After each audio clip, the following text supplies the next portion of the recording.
Meningkatnya penggunaan bahasa asing dalam kehidupan sehari-hari menimbulkan satu pertanyaan penting. Apakah hal ini secara tidak langsung mempercepat punahnya bahasa Inggris? Bahasa asing tidak sepenuhnya mempercepat hilangnya bahasa Inggris. Bahasa asing justru bisa membantu memperkaya kosakata. Ada istilah-istilah tertentu yang memang tidak tersedia dalam bahasa daerah. Selama kita masih menggunakan bahasa daerah dalam kehidupan sehari-hari, keberadaan bahasa asing tidak akan menjadi ancaman. Justru, keduanya bisa saling melengkapi. Selain itu, tidak semua orang mempelajari bahasa asing. Masih banyak masyarakat yang tetap menggunakan bahasa daerah dan bahasa Indonesia sebagai bahasa utama mereka. Namun, kita juga tidak bisa menutup mata terhadap fenomena marginalisasi bahasa daerah. Penggunaannya semakin berkurang, terutama di kalangan generasi muda. Bahasa asing sekarang sangat dominan, terutama dalam pendidikan, teknologi, dan media sosial. Hal ini membuat masyarakat lebih terbiasa menggunakan bahasa tersebut. Kebiasaan komunikasi juga ikut berubah. Banyak orang lebih memilih bahasa yang dianggap lebih modern dan relevan dengan perkembangan. Urbanisasi juga berkembang. Ketika seseorang berpindah ke kota besar, mereka cenderung menggunakan bahasa umum agar lebih mudah beradaptasi. You know what's funny? She literally so problematic. She always talks shit about me behind my back. Really? So crazy. I know. Well. Emang dia ngebetain si orang ini. Literally gua mah udah muak banget sama dia. Kalau kata gua mah dia tuh pau kali memang. Pau.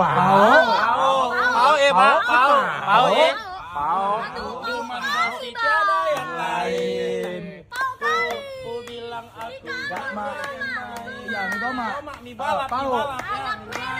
Anak Medan kawan. Horas ya. Salah satu faktor terbesar adalah kurangnya kewarisan bahasa daerah kepada generasi berikutnya. Banyak orang tua yang tidak lagi mengajarkan bahasa daerah kepada anak-anaknya.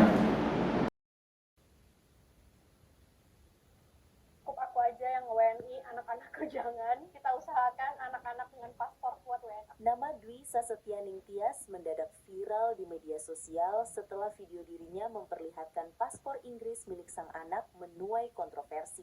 Kasus ini bermula dari Tias, sapaan akrabnya, yang membagikan satu konten di Instagram dan Threads miliknya. Isinya mengenai anak keduanya yang resmi jadi WNA Inggris atau British Citizen. Cukup aku aja yang WNI, anak-anakku jangan. Kita usahakan paspor kuat WNA. Selain itu, ada juga stigma sosial. Bahasa daerah sering dianggap kurang keren, bahkan terkesan kampungan oleh sebagian orang. 3 ciri-ciri anak kampung. Yang pertama dan paling jelas, nggak bisa bahasa Inggris. In this big 2026, lo nggak bisa bahasa Inggris. Stop main ke kota, stay di kampung. Asik. Yang kedua, orang-orang yang nggak suka baca buku tentang romance literature atau modern philosophy. Minimal, gak usah ngaku-ngaku anak kota kalau bacaan lo yang masih primbon. Yang ketiga, ke kafe mesennya es teh manis. Aduh, terlalu kampung. Minimal banget matcha atau nggak americano. Emang kalau anak-anak kota minumannya harus rada unik. Kalau nggak rasanya kayak rumput atau nggak ergot. Sekian tips menjadi anak kota. Thank you, bye. Hal ini membuat banyak orang merasa kurang percaya diri untuk menggunakan bahasa daerah dalam kehidupan sehari-hari. Ditambah lagi, ada fenomena di mana seseorang yang sudah menguasai bahasa asing justru lebih mengutamakan penggunaannya. Namun, penting untuk dipahami, tidak semua orang yang belajar bahasa asing akan meninggalkan bahasa ibunya. Banyak juga yang tetap menggunakan bahasa daerah sebagai identitas mereka, sambil tetap mempelajari bahasa asing sebagai kebutuhan. Bahkan, ada masyarakat yang tidak mempelajari bahasa asing sama sekali dan tetap mempertahankan bahasa daerah dalam kehidupan sehari-hari. Keduanya bisa berjalan bersama selama kita sadar akan pentingnya menjaga keseimbangan. Pada akhirnya, bahasa asing memberikan kita akses ke dunia dan bahasa daerah mengingatkan kita dari mana kita berasal. Jangan sampai kita lebih fasih berbicara dengan dunia, Tapi lupa berbicara dengan akar sendiri. Mulai dari sekarang, jaga, lestarikan, dan banggakan bahasa daerah kita. Horas, Assalamualaikum, Pahabar. Azakareba, apa kabar Bu Hartian? Sampurasun. Tabe, apa kabar, Pak? Piye kabare? Halo sanak sadonyo. Karena bahasa bukan hanya alat komunikasi, tetapi juga jati diri kita.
Thank you.